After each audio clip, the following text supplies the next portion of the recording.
Welcome to Tanakh Talk. I am your host, William Hall, broadcasting live out of Kingsland, Texas, USA, with episode number 38, our 38th installment of Torah Talk Weekly Parsha. With Ira Michelson, this week we're discussing Parshat Vayikra. Welcome back, my dear friend. How are you? My screen didn't switch when I wanted it to. There we go. Get your handsome face on board so we all know who we're talking to. Baruch Hashem. Baruch Hashem, indeed. I mean. Looking forward to these each week. I think what started my hunger for this whole weekly parsha was as I was leaving. Before I started leaving the Messianic movement, I just got starving for teachings on the Torah, and everything I could find online was all Christian or Messianic related. And so whenever I ran into the Chabad.org, I just fell in love, and I just downloaded 20 hours a week of just these parsha after parsha after parsha, and that really just and the cool thing about it, I like it, is being able to go online, find the teaching about the Shabbat that's coming up, and listen to the same thing that every religious Jew in the world who participates in Torah Parsha, or shall I say most every Jew, and actually study the same thing that they're studying at the same time. And I just thought that was fascinating. Right. I'm really excited about that. So it's good to have you back on here. As I've always said, you're one of my favorites. You always will be. I put you on the spot like that. Yeah. But no, it's okay. We had a friend stay with us over Shabbat. She lives in Australia, probably follows, watches Tanakh Talk as well. Oh, cool. And we were doing some learning over Shabbat, I was teaching her some Likutei Maharan, Rebbe Nachman as it relates to the Ger. And we delved a little bit into Kabbalah, and we were talking about just that subject. We were talking about the nations as it relates to Torah. And, my involvement in that. And I was saying to her, it's interesting to me that I don't see myself as, I'm just kind of like, I'm just this guy that lives in Yerushalayim, and I didn't realize, I sometimes sit back and I don't realize the impact that I make on people. And, and then you get emails from people and you say, for instance, like this woman stayed with us. I have some friends that are coming. We have a lot of people that come in and out of Israel, that are visiting. So, people will want to see us and want to meet me. So I put it out there to some friends in Sfat that, we were coming up maybe in April, and we'd love to, if there was a place that we could stay, and we were willing to pay. And out of the blue, I got a Facebook message from somebody that said, I've been a longtime follower of yours, listening to your teachings, and I live in Tzfat. I'm not Jewish. I'm in the process of conversion, but I want you to stay at my house when you come up for free. And so it's just amazing how, nice.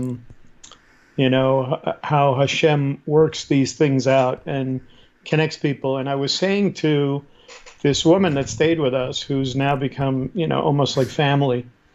She was here on a tour several years ago, and I was just getting ready to leave from the hotel where, all of these people were staying. And 3 or 4 people came running after me, and they said, oh, we wanted to meet you. We specifically, not that they came on the tour to Israel to meet me, but, right. We were so looking forward to you coming, and then we heard you were leaving, and they stopped me. And I said, this is how divine providence works. It's, you're sitting in my house now, right, having a Shabbat meal, and had you not chased after me, that day at the hotel in Tiberias, we wouldn't be sitting here now, and we wouldn't have the relationship that we're having now, and you wouldn't be asking these questions, and we wouldn't be learning Torah together. So as I just said to this woman just before we started the show, the same woman in Sfat said to me, and don't worry, you don't have to entertain me, and you don't have to worry about including me in anything. And I said, you don't understand. It's not about me entertaining you or including you. It has to do with me fulfilling the mission that God gave me, which is to disseminate Torah and disseminate Torah to the nations specifically. So it's as much a blessing to me, right, to be able to do this. as it is for those people that are hungering to hear teaching. So, and the other great thing about it is that there's no set pattern and uh, like almost to use the word interpretation of any one particular passage of Torah, so that you can, I often used to say years ago, if I got stranded on a desert island with one verse of Torah, it would probably last me for my entire lifetime. Maybe even one word from the Wow. from the Holy Torah, because there's holiness in every letter. There's kedusha. There's holiness in everything. Yeah, I tell people that, you eat a cucumber in Israel, it's like no other cucumber you eat anywhere else in the Hmm. world, because it's infused with the kedusha of the land, with the holiness of the land of Israel. Well, the Hebrew language is the same way. It's infused, every letter, every stroke of the letter is infused with kedusha, with holiness. So you could just this is why when you and I get together, we can say we're going to do a Torah portion and we're going to talk about Vayikra. And, what do? We Hmm. talk about one word, we talk about one Right, sentence, we right. talk about one verse. I said to this woman last night before she left, I said, I stress I said, I'm doing Tanakh talk tomorrow on Vayikra.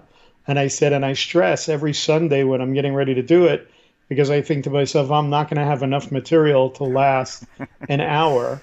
And then Boy, we are you get wrong. done, and I'm not even halfway done with the notes that I put together Right, right, right. for whatever we're going to talk about. So, Yep, that is the beauty of it. hmm When I was telling my kids years ago, I said, they said, they'd go through their cycle of reading the entire Torah, and they're like, okay, what do we do next? I'm like, you do it again, and again, and again, and again. I mean, it would take you 100 lifetimes to really decipher everything that you could possibly decipher. Probably not 100, but just thinking outside.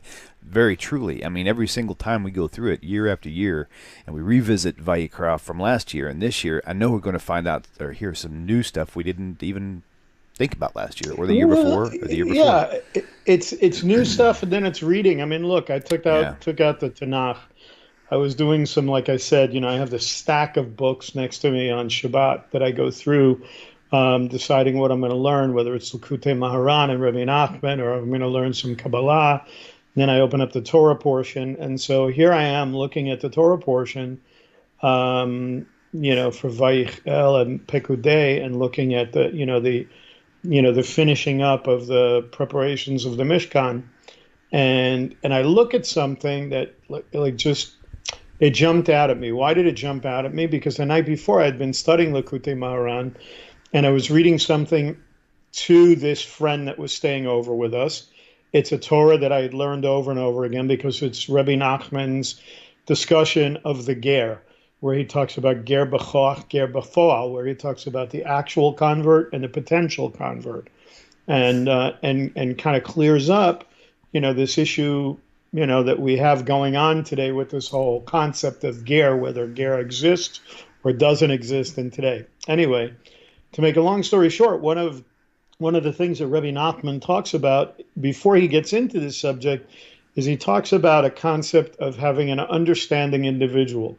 And he relates this understanding individual to the tzaddik in a generation. And he says that this understanding individual has to have a burnished soul.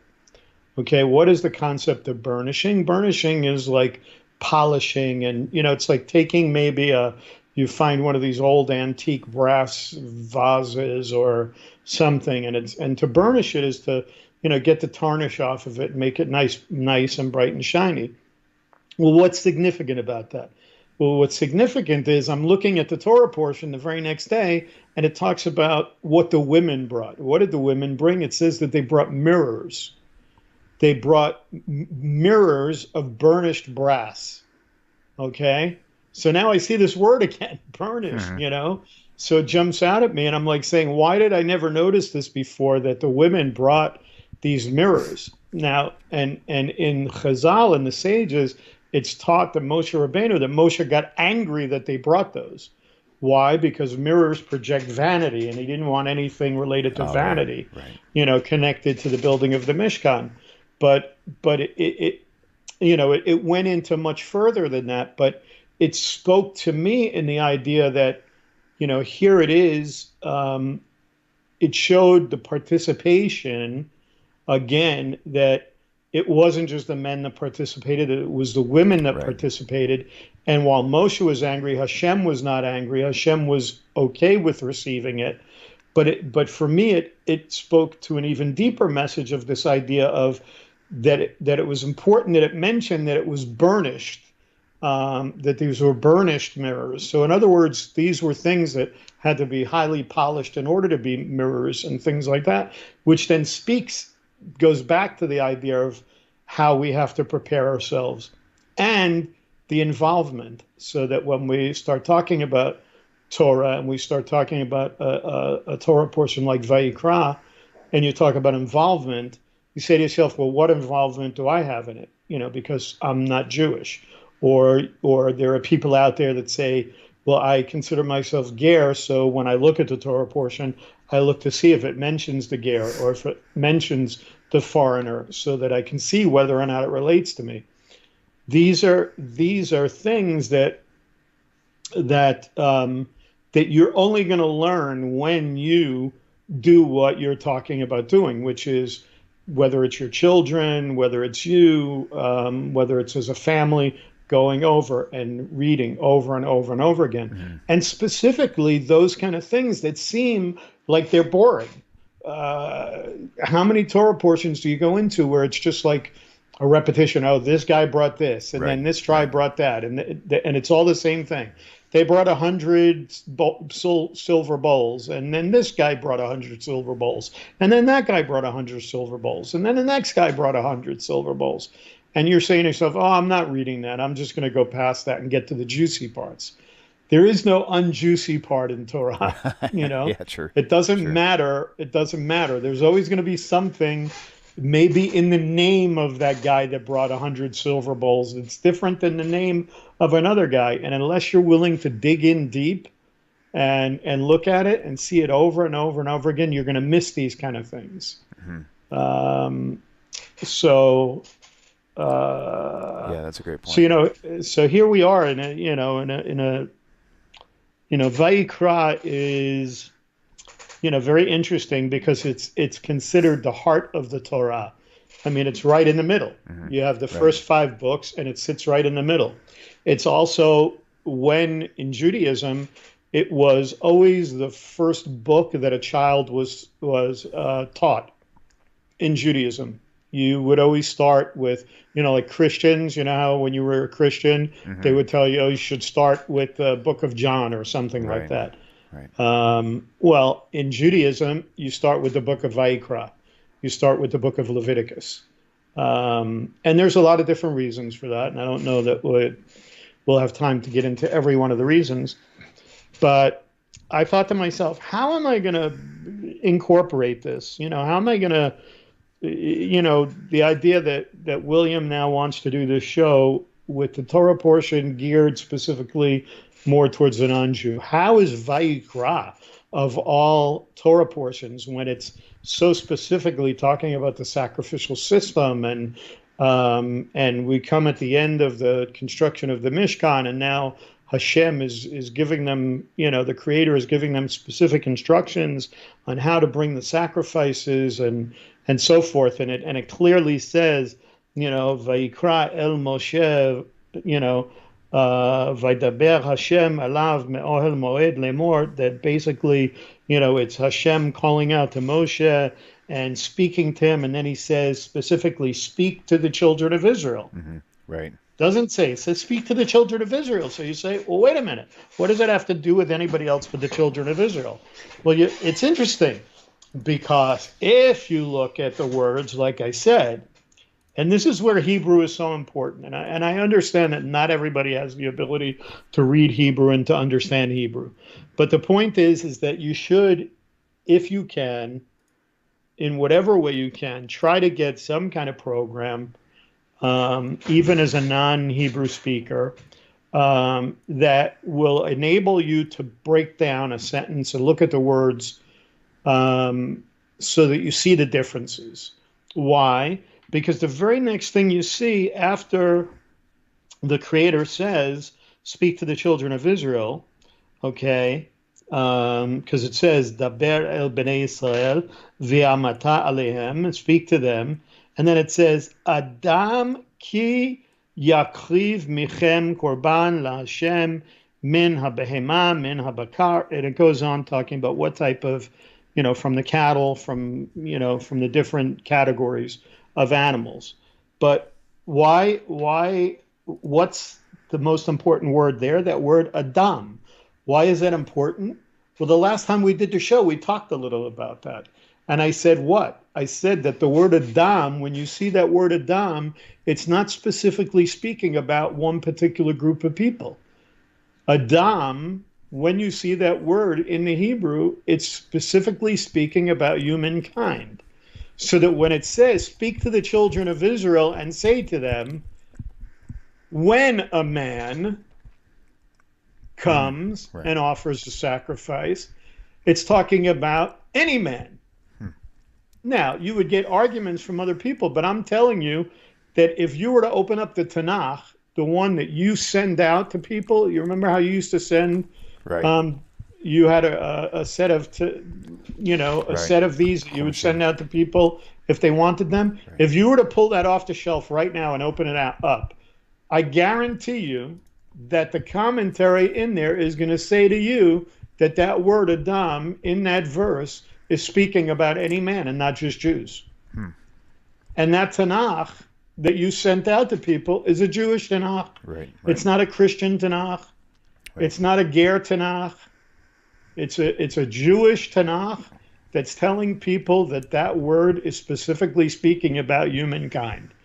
It's speaking about any man. As a matter of fact, there's a famous rabbi called the Radak, Rabbi David Kimchi, and the Radak says that for him, when he looks at the sacrificial system, he didn't even see the sacrificial system as something that was obligatory. In other words, he never believed that the sacrificial system was something that Hashem commanded, that the Creator commanded to Israel or to the nations at all. What he believed was that because Bnei Israel had come and had been surrounded by pagan cultures for so much of their wandering, whether it was in Mitzrayim and then coming into Canaan, to the Canaanites, who were a pagan culture as well, that so many of the pagan cultures were into animal sacrifices that he knew that they would want to bring them, so that in order to appease them, he said, if they're going to bring them, I'm going to tell them how that they're going to bring them in a proper way to worship me. So he's saying when a man, or if a man brings a sacrifice, this is the way he should bring it. So not only is it an allowance for all people, but it's also, I believe, like the Radak says, that it was never Hashem's intention for it to be an obligation. Even though, like my friend asked me last night, she said, well, do you think when the temple is rebuilt that we'll have sacrifices again? And I said, absolutely. It was part of that system. I think it'll be different. The type of sacrifices that'll be offered will be different.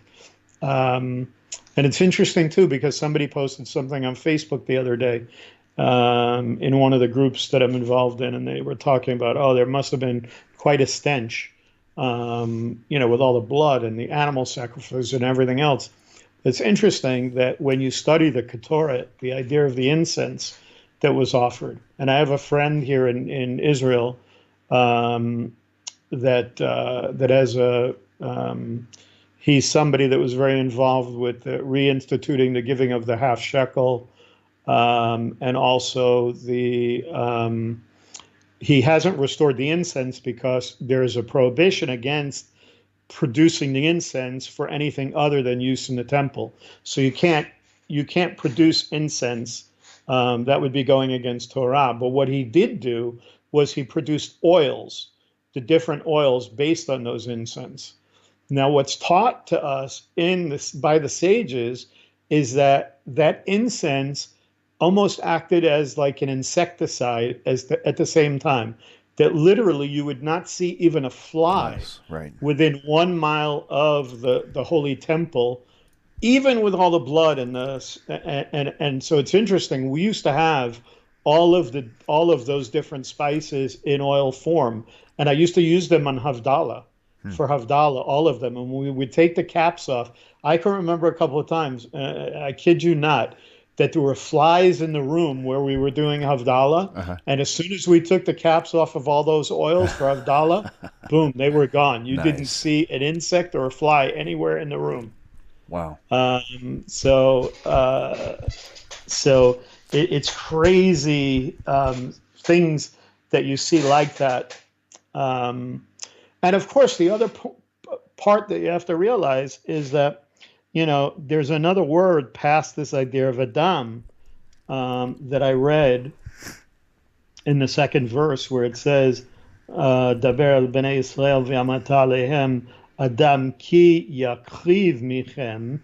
This idea of yakriv, is this idea of an offering, when he brings an offering, and that yakriv comes from the verb lehakriv, which is where we get the word korban, which is the word for sacrifice, which lehakriv is this verb to come close. So the idea of the korban being the Hebrew word for sacrifice is really the term that we use for to come close. So the whole purpose of the sacrifice wasn't to somehow appease and to feed God, either spiritually or physically, because God doesn't need to eat. Number one, we know that. Right. And number two, he doesn't need our sacrifices because we see over and over through the prophets that, the Creator tells us, what are your sacrifices to me? Especially if we come with the wrong heart. This is why it's so important to understand that the concept of the korban coming from that verb to come close is all about that. It's about our ability to draw close to the Creator, which is why it comes right after the building of the Mishkan. The Mishkan was this place where we talked about in the last time I did Tanakh Talk, and this idea of where everything kind of disappears, where all the divisions between us disappear, where all of the things that cause a division and divisiveness between us disappears in that Mishkan. The closer we get into the Mishkan, the closer we get to holiness, the more those things disappear. It's the same thing both in our personal relationship with the Creator and our relationship with each other. Right, right. Gotcha. So, the other thing, we're talking about Vayikra in this book of Leviticus. The reason why it's called Leviticus is because it's actually called Sefer. In some ways, it was called Sefer Kohanim. It was the book of the priests. And that's why it's called Leviticus, related to the Levites. That it's really the book giving the instructions for how the Kohanim, or Torah Kohanim, the Torah of the Kohanim, the teaching of the priests, or the Torah of the priests, which we know that that Bnei Israel was called Mamlechet Kohanim v'Goy Kadosh. They were called to be a kingdom of priests and a holy nation. One of the things that I really thought about as it relates to Vayikra and this Torah portion this week is when you're talking about the idea of how this Torah portion relates to both the Jew and the non-Jew, and connecting the non-Jewish world to this. It just seems that the more and more people like myself and people like you, William, now, and others like Rabbi Skobach and Rabbi Singer and many others that are helping people to come to the truth. There still seems to be this this this problem that exists with some of these people coming out where they seem to become very anti-Judaism, and I think a lot of it comes about as a result of the baggage that we talk about coming out of Christianity, Hmm. that people still carry a certain amount of baggage with them, having believed that they were being lied to for so many years. So they're afraid to fall into the trap of listening to rabbis, for instance, or listening to somebody like me, who might espouse, both the written and the oral Torah, and say something like, "Well, that's just the instructions of men, and why should I listen to the opinions of men?" And I think that there's no greater, really, book or Torah portion that really speaks to this idea of that situation. Uh,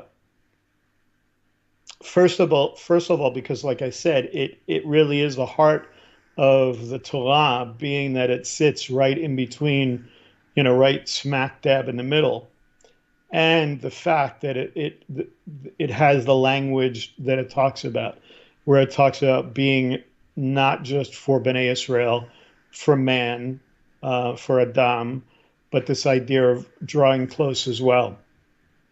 And it says not only the idea of drawing close, because it says it like this. It says that when a person brings close, or when a man brings close from among you an offering to the Creator, it then says, it says all these different animals.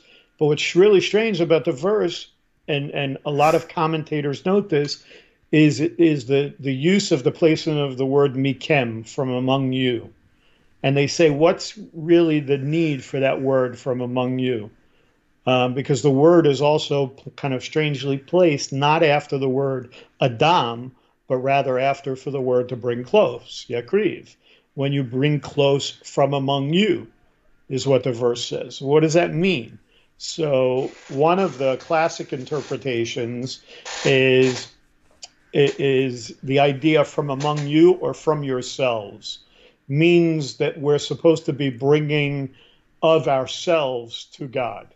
Okay, meaning a piece of yourself, of your energy, of your passion, of your service to Hashem. Um, why bring an animal or a piece of yourself to God? Again, it comes back to this idea of what that word means, this idea of lehakriv, and this idea of bringing close. What's really also interesting about this is that the name of God, invariably used in connection with the sacrifices, is the tetragrammaton, is the Yud Ke Vav Ke, is Hashem. And when you see that, there's a difference between the different times that we see the different names of God, like Elohim. Why? Because Hashem, or Yud Ke Vav Ke, always represents the aspect of love and compassion, while the name Elohim for God always relates to the idea of justice and distance.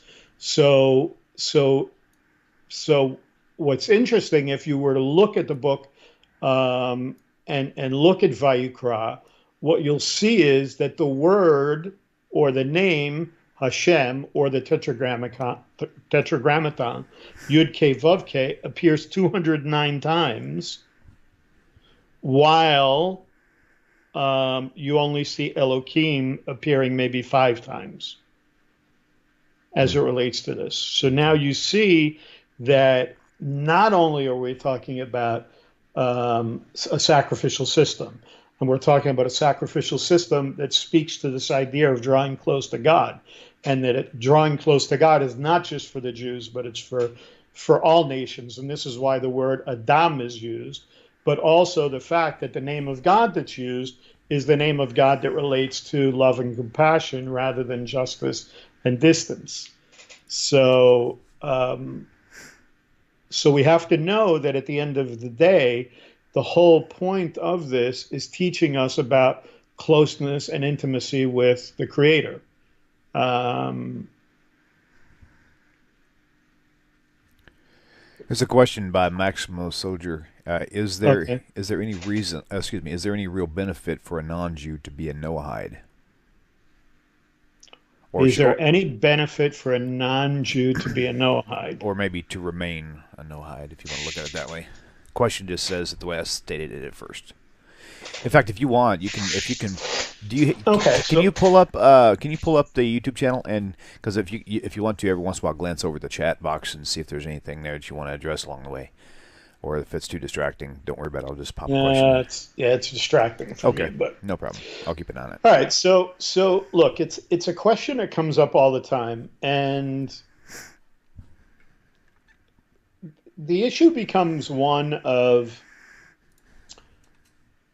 uh, I try to see how I can do this. Like, I don't really care about getting into trouble with my Jewish brothers and sisters. Right. They get mad at me when I go too far off the deep end with some of these things. I think part of the problem is that it comes to an issue of identity.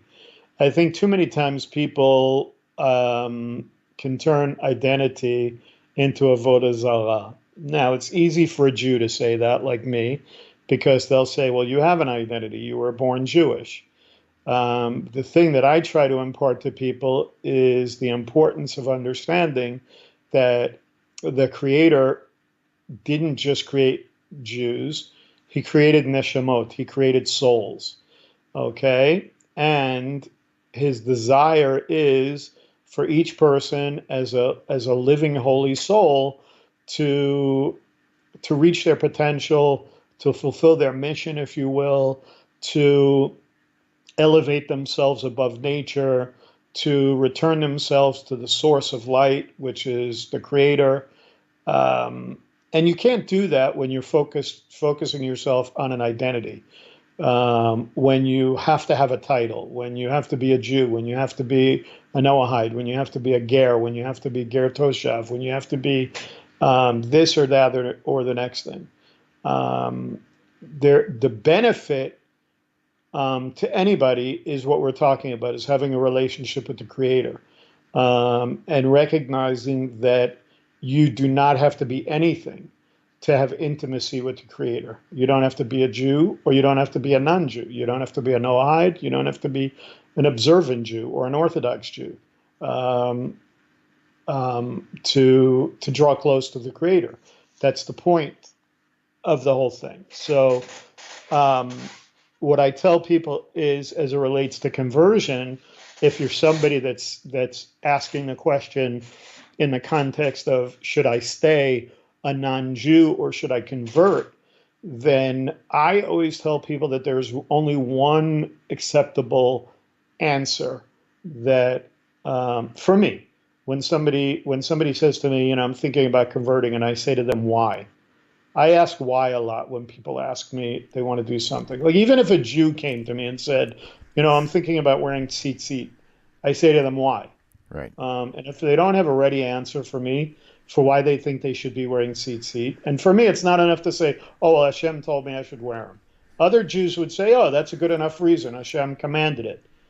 For me, that's not enough. I want to hear what's the reason? Why do you feel the necessity to do it? So with conversion, when I say to somebody why, and they just give me a blank stare, I say to them, you're not ready. And they go, what do you mean? I said, well, because one time I asked the person a question, and it was actually talking about, he was Jewish, and he was thinking about marrying a non-Jewish girl that was in the process of converting. She was living here in Israel and going through, and she was in the IDF, and she was going through the IDF conversion program. And she actually, like you, has a father who is very well known in the Messianic community still. And I asked him why did she want to convert? And he said her answer was that even if she didn't marry him, she wanted to be able to marry a Jewish person and have Mm, her marriage recognized by the Rabbanut in Israel. wow. And I said, you don't see that as being an issue, as being a problem. And I'm not even talking about the fact that can you trust whether or not she's still holding on to her old lifestyle and how she was brought up? I wasn't even talking about that. I was talking about that how in the world do you come up with a reason like, oh well, I want my marriage to be recognized by the Rabbanut? And I said to him, here's the only answer I accept. A person should be able to look at me in the face and say, I can't imagine living my life another day Right. without being Jewish. Right. Okay? If you're at a place in your life where you are so connected to Hashem and you so want to serve Hashem that you can't imagine another day, waking up another day without being Jewish, then by all means convert. But if that's not the case, then it makes no sense. Because as I told this friend that was staying with us, I said, why would you, why would you, as somebody not born Jewish, want to take on all of these mitzvot that you're not obligated to? Okay? Um, because whether you're Jewish or not, every obligation you take on, every mitzvah that you take on, whether we're talking about a sacrificial mitzvah or any mitzvah that you decide as a Jew or a non-Jew to take on, should be one for one reason and one reason alone. It should never be because you're obligated. You can say, as a Jew, I'm obligated. I'm part of Bnei Israel. I was obligated because my people stood at Har Sinai. It's not good enough. You'll read over and over again from people like the Ramchal, from the Holy Bal Sulam, Rav Ashlag, and different great tzaddikim that'll say there's only one reason and one reason alone to keep the mitzvot, and that's in order to please the Creator. And if you're doing it for any other reason, to me, you're wrong. So to answer that person's question, um, you would have to give me more context of what he means by that. Is there Right. any benefit to remain a Noahide? Because he may be thinking to himself, well, prove to me that the Noahide laws exist. And that's where I was going with this, Right. Right. actually. Because because one of the things that I see oftentimes is these people that come out of Christianity and now suddenly they become experts in halakha and they become experts in everything Jewish, and they say, oh, I'm only going to follow the written Torah and I'm not going to follow the opinions of men, Right. and that oral Torah doesn't mean anything, and show me in the Torah where it says that I should keep the Noahide laws. It doesn't, there's no such thing. It's nonsense. Earlier you and I was talking, and I had a conversation with a guy, and I guess the logic I was trying to come from the angle of was if it took you 15, 30 years to study your way out of Christianity, how is it that you can, and you've only been out of Christianity for 6 months, 8 months, a year, even 2 years, even 5 years?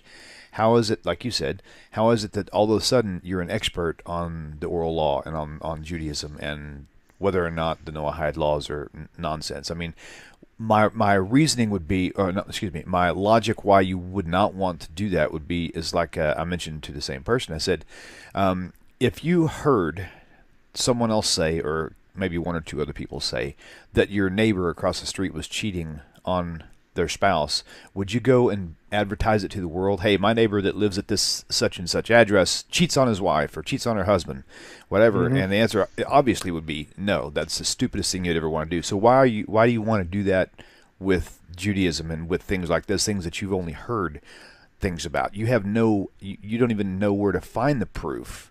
All you keep searching in the same places, talking to the same people who already said that she was cheating on her husband, or vice versa.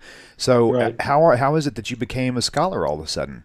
I mean, I'm not right. saying one way or the other, but the pure logic of it makes no sense whatsoever. To be able to go Well, out and just yeah. blaspheme in a very negative and harsh way. And see, that's how I see some of these things coming up are very attacking. Like not just like curiosity. Like, hey, I am kind of curious. Could you help me with this? It's more like, oh, this is nonsense. Y'all need to stay away from this. Blah. I'm like, how can you do that with a clear conscience on any topic?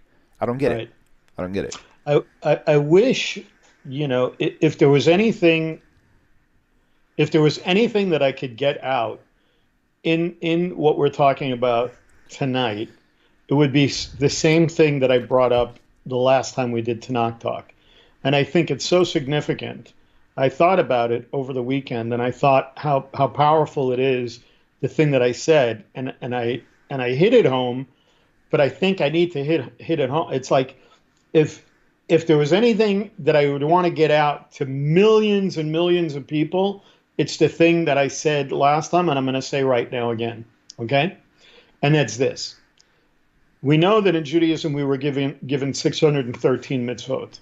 However, we don't have a temple today. We don't have a sacrificial system today anymore. We don't. We have Kohanim and Levi'im, but we don't have the ability for those Kohanim and Levi'im to practice in the way that they were supposed to because of a lack of a temple. I'm not a woman. You're not a woman. Mm-hmm. My wife is not a man.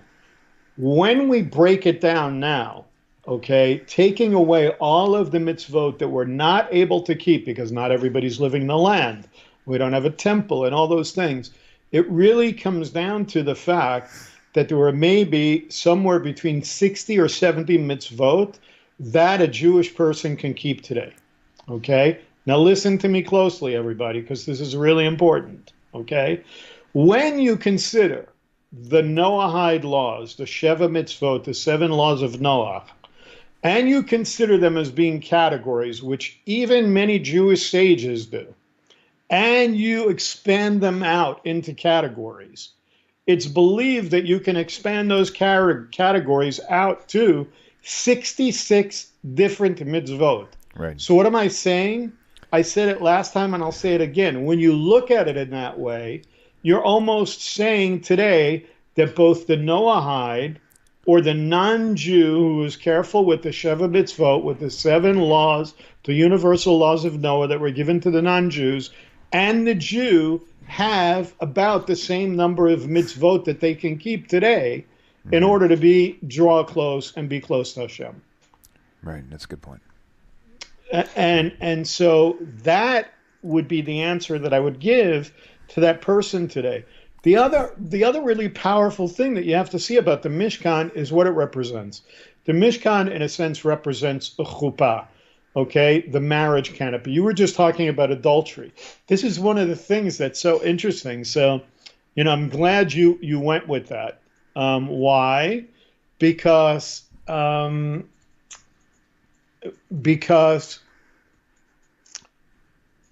there is, when we talk about this idea of, first of all, the idea of it not just relating to the Jewish person. And this idea of Adam, man, when a man comes, right?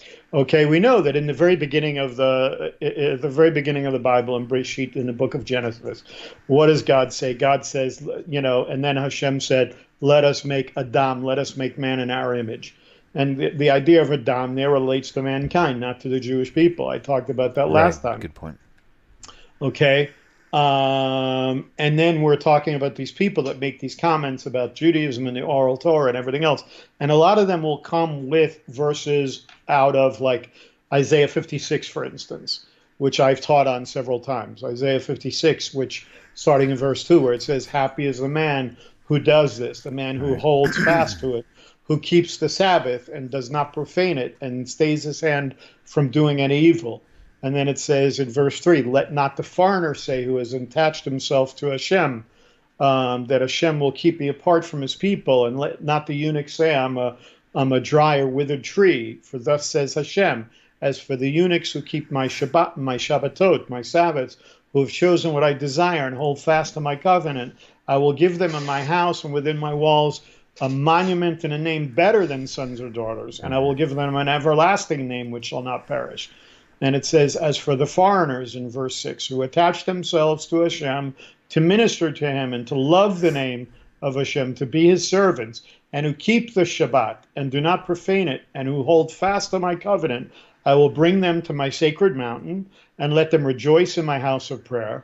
Their burnt offerings and sacrifices shall be welcome on my altar, for my house shall be called a house of prayer for all peoples." No argument. Hmm. But when is this talking about, William? Is there a temple standing today? No, correct. Right. Are there sacrifices today? Right. No. No. So you may get mad at me for saying this, you out there that are coming out of Christianity and think you're experts, but this is talking about in the time of the Messianic That era is when brilliant. there's a temple standing again. Because then I have to bring you to another verse that a lot of people bring up, which is also comes from the book of Zechariah. In Zechariah 8, now 8:23. Everyone knows 8:23, but what does it say before that? In verse 20, it says, "Thus says Hashem of hosts, peoples and the inhabitants of many cities shall yet come. The inhabitants of one shall go to the other and say, let us go and entreat the favor of Hashem. Let us seek Hashem of hosts. I will go also. The many peoples and the multitude of nations shall come to seek Hashem of hosts in Jerusalem and to entreat the favor of Hashem." And then, thus says Hashem of hosts, "In those days, 10 men from the nation of every tongue will take hold. They will take hold of every Jew by a corner of his cloak and say, let us go with you, for we have heard that God is with you." Okay? So it's talking about Wow. what? Grabbing Right. the hem of a Jew, of his grabbing these tzitzit, these things, okay, grabbing onto them because we know what we're talking about, Right. because Hashem gave us the Torah. And then we know that there's a fulfillment also in Zechariah 14 that talks about all the nations coming up and worshiping Hashem, at Sukkot. So here's an interesting thing that we see going on when we start talking about the oral and the written Torah. So in the Gemara, in the Babylonian Talmud, we see that there are two verses that are used specifically. One is from Deuteronomy, from Devarim 33, verse 4, that says, Moshe commanded us the Torah, an inheritance of the congregation of Yaakov. And the other one is from Tehillim, is from Psalm 147, verse 19 and 20, where it says, he has revealed his word to Yaakov, his laws and decrees to Israel. He has done this for no other nation. They do not know his laws. Praise Hashem. So these we see in Sanhedrin 59 Aleph and 59a in the Gemara. And it explores two different ways to read the verse, okay? Because there's a word that's used there, okay? And the word in Hebrew is morasha. And they say that the word can either be read as morasha or it can be read as me'orasa, okay? Meaning that the verse either literally means that it's an inheritance of the Jewish people, or that the Torah, when it's saying, which is morasha, or when it's saying me'orasa, that the Torah is betrothed of the Jewish people. So that's where it gets interesting with this idea of being married and the chuppah and so forth. So it says this is what it literally says. I'm going to read the English of Sanhedrin 59a there. So it says, Rabbi Yochanan said, a heathen or a non-Jew who engages in Torah study is liable to receive the death penalty. And a lot of people always say that, oh, look, it says that non-Jews that, that study the Torah are supposed to receive the death penalty. What we say, chayav misa, And then it goes on to say, because Moshe commanded us the Torah, an inheritance of the congregation of Yaakov, it is an inheritance for us, but not for them. So that's where that first verse comes in. Then it says, then why is it not included in the Noahide laws? Because it says, on the reading morasha, an inheritance, he steals it, meaning that the non-Jew is stealing the Torah from the Jew. But when you're reading it, me'orasa, betrothed, that he's guilty of violating a betrothed maiden, who is then stoned. And then it says that there's an objection raised by Rabbi Meir, who used to say, but wait a minute. When do we know that even a heathen, a non-Jew who studies Torah, is as a high priest? Because we have a Gemara that says that the non-Jew who studies Torah is like a high priest. And he says, it's from the verse, "Ye shall therefore keep my statutes and my commandments, which if a man does, he shall live in them." Priests, Levites, and Israelites are not mentioned, but men. Hence, the person learns that even a heathen who studies the Torah is as a high priest. Okay? So we have this mitzvah for a non-Jew to study the halachot, and some would say that the halachot pertains only to the Sheva mitzvot, to the 7 Noahide laws. This is a very, very important, what we call a sugya in in Talmudic learning. It's a very important sugya for people to understand, especially for the non-Jew to understand. And there's 3 points here that have to be brought out. One is the Gemara points out that there's a severity, so to speak, in the prohibition for non-Jews to study the Torah. Okay. Number 2 is that there's a comparison on whether or not it's considered a theft of the Torah by the non-Jew or adultery, based on how it's read. And then 3, that there remains a ban against Torah study.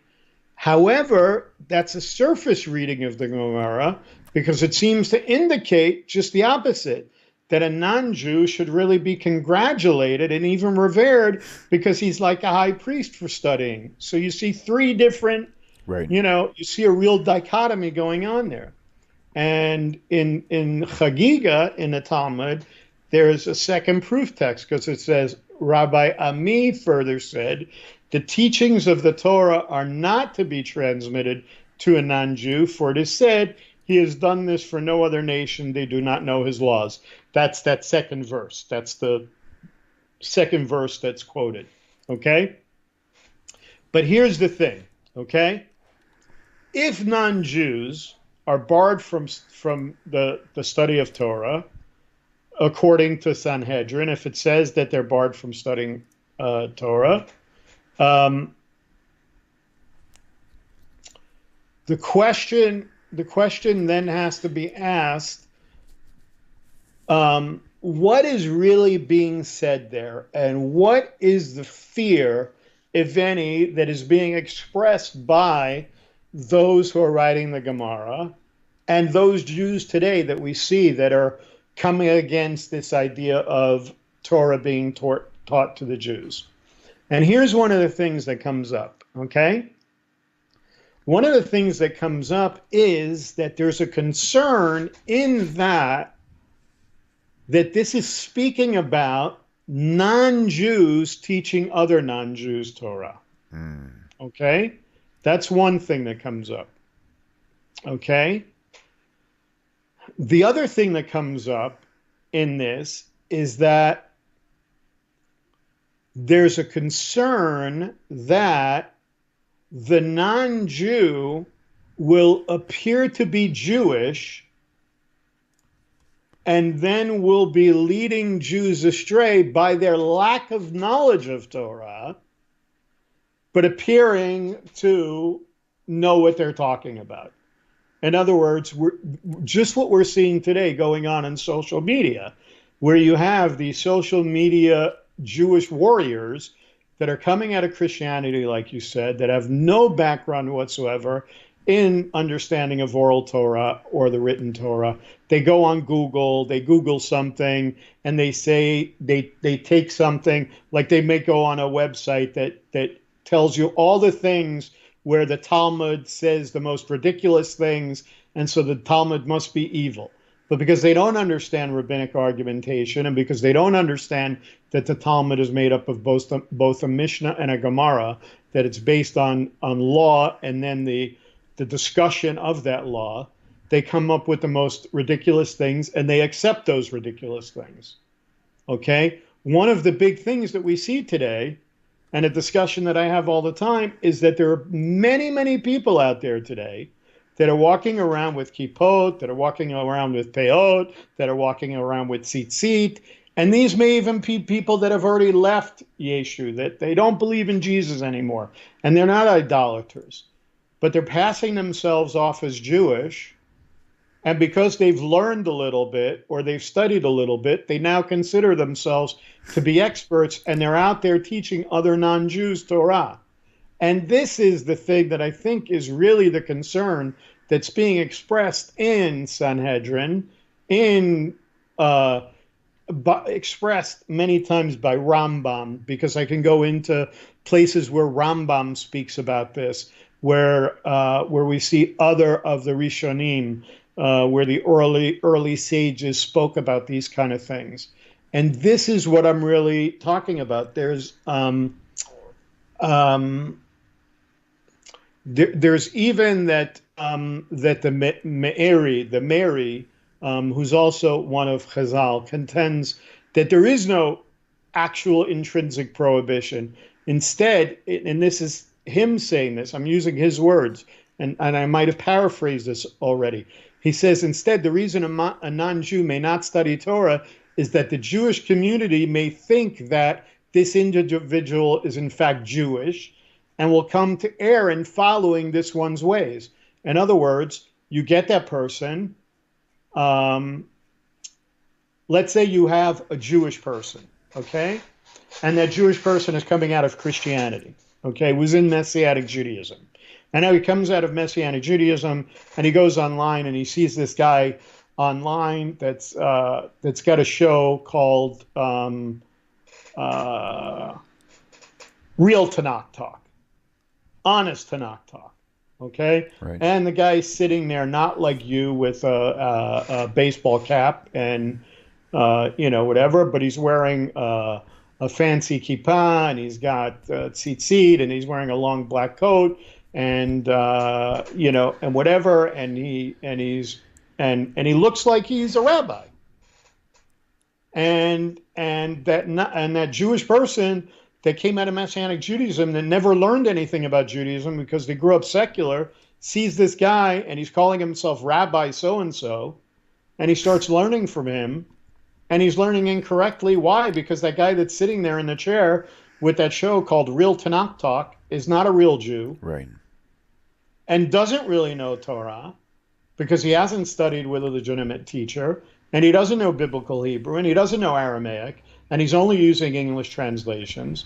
So this is the issue that comes up today, okay? So as a matter of fact, there's actually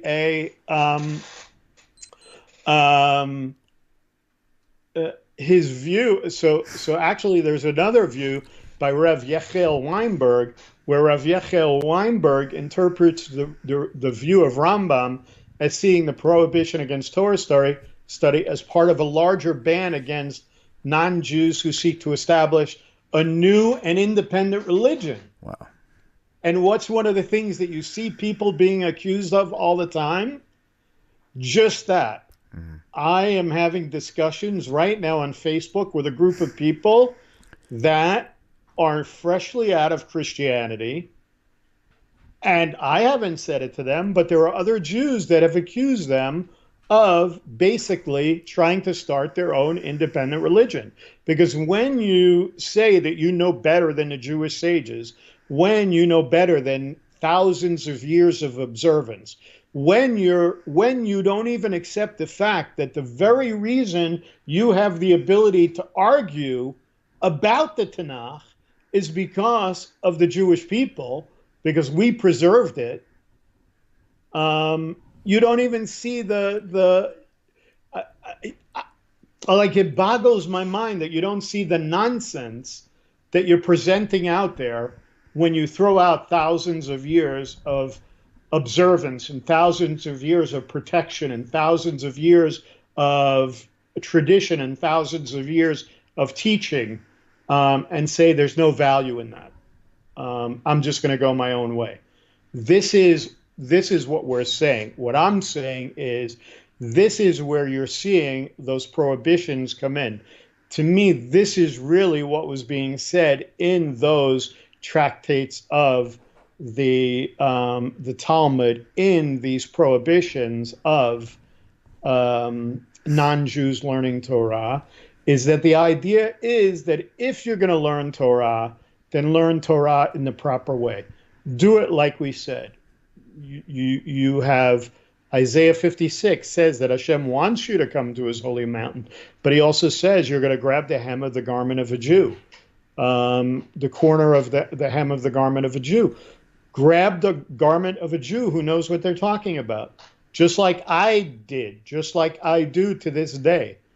Do I have wisdom imparted to me from Hashem? Absolutely, but that wisdom can be imparted to you as well. The wisdom imparted to me isn't because I just sit here and read and come to these conclusions myself. It's because I have rabbis that I go to myself and learn with on a regular basis that I trust, that also spent years and years and years learning. So that's my diatribe for Right. today. Gotcha. You know, I was thinking about another scenario or example, kind of like the marriage, the neighbor thing. I can't tell you how many times we've visited with families over the years, and they'd pull out, the dominoes, and they would start playing their game, and I would notice that their rules are different than the way we play, and so using that concept, if our neighbor kids come over and they want to play cards or dominoes or pickup sticks or whatever you want to call it, they probably won't know in fact, they won't know the way that I teach them, even if I taught them a completely different way, which may be the only right way. So let's see. I'm really trying to connect something here using that example, but I think there's a better way of doing it. Point being, unless you were raised in any household, I'm using the Jews as an example. Right. Unless you were raised in that household, speaking that, not translation, but speaking that language that the Holy Scriptures are written in, and you understand it, you don't need a translation. Unless you live that lifestyle, you really don't have any way or means or even right to criticize how they teach it. Because at the end of the day, that Bible that we have, that a non-Jew has access to, the English is a translation of what the Jews don't need a translation of. And for me to critique them would be completely wrong. It's worse than wrong. It's just hijacking. It's everything you could possibly imagine is wrong with that is wrong with it. That's my point. Right. You can't do that. I mean, the other thing that I want to say really is that I'm not saying that there aren't people out there that are incorrectly teaching, and I'm even talking about rabbis. Right. Just because a guy has a long beard and a black hat and a kippah and tzitzit doesn't mean that he's right either. Right. Ultimately, I said to somebody the other day that just because you feel this way doesn't mean that every Jew and every rabbi should be thrown under the bus. The problem you have is that you've been connecting with the wrong Jews and the wrong rabbis, because there are plenty of us out there that are willing to teach Torah to the non-Jews, that are willing to accept that the only way that we're going to bring rectification and redemption of this world is through 7 billion people and not just 13 or 14 million people that are Jewish. The role of the Jewish people is to be a light to the nations. That means that there has to be a marriage between not only us and God, but there has to be a marriage between both the Jews and non-Jews. But in that marriage, in us coming together, there has to be a meeting together that doesn't include adultery. You can't bring an adulterous relationship into the marriage, and you can't also.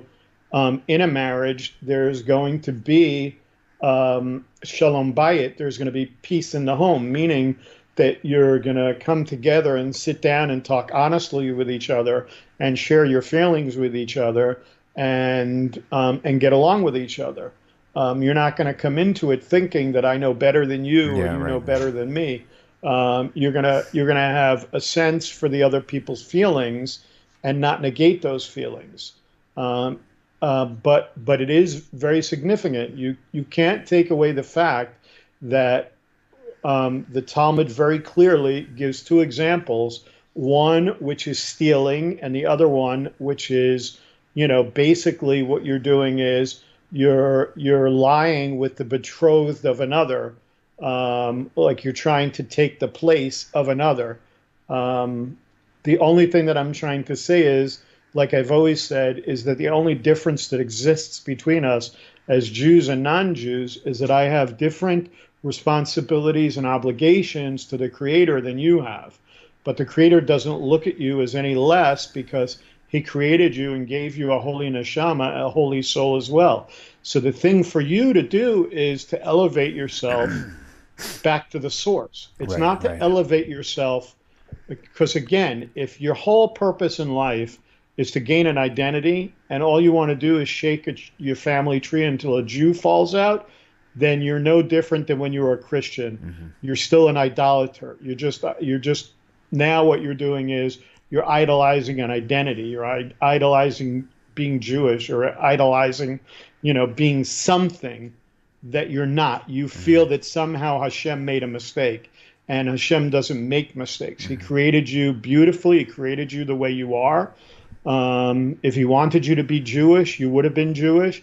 He does allow for conversion, but I told you that I don't promote that unless people feel so strongly that Right, their right. life, would be over if they're not Jewish. Then by all means, connect in that way.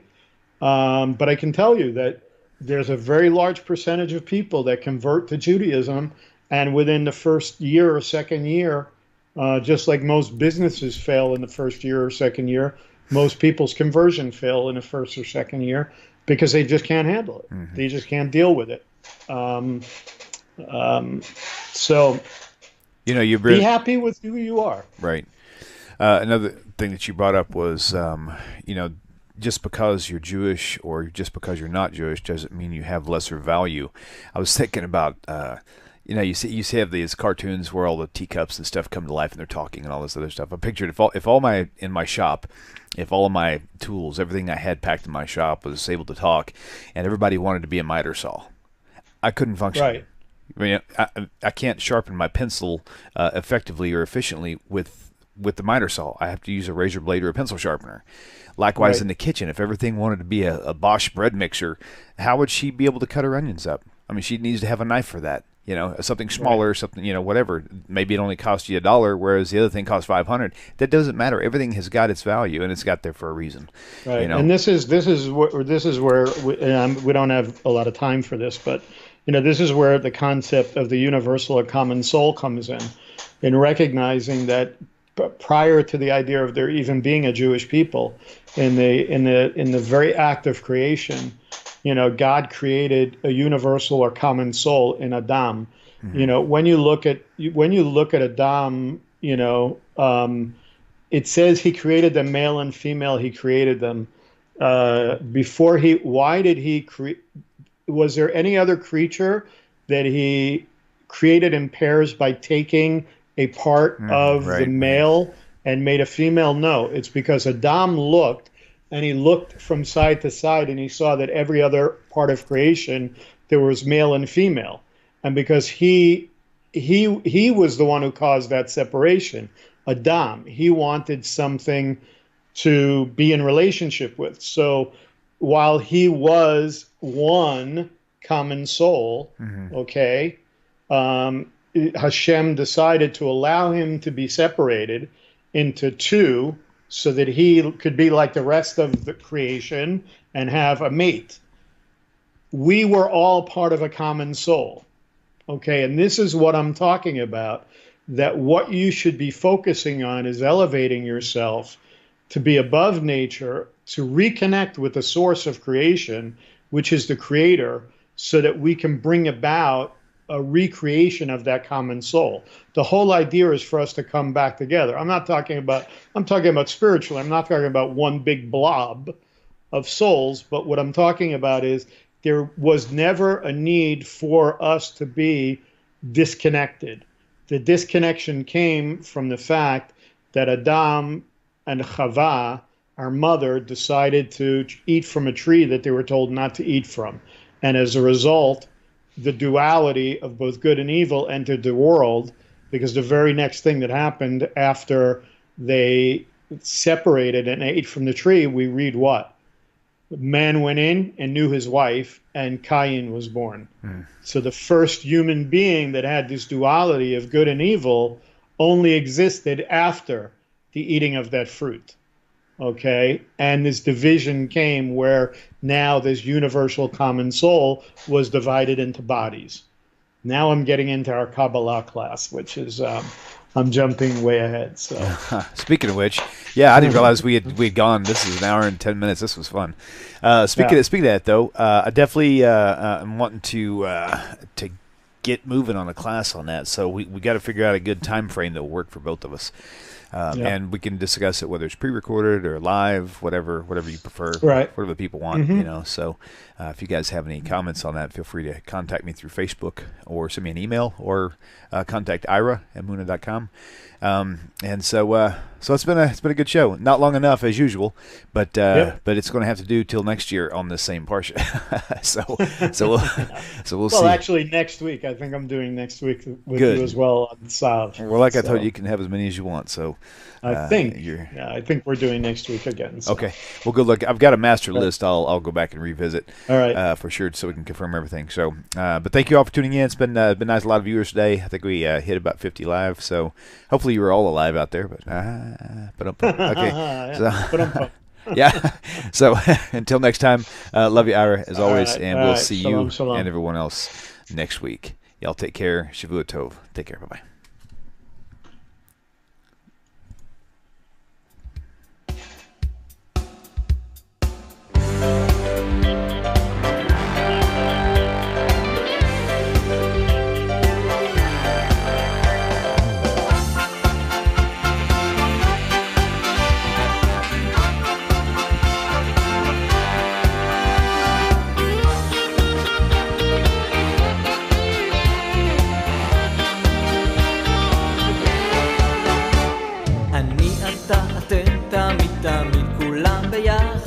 חשוב מכל חשוב והכרחי להיות ביחד איפוק זו העוצמה ויתור זו הגדולה השאיפה והכמיהה אני אתה אתם תמיד תמיד כולם ביחד חשוב מכל חשוב והכרחי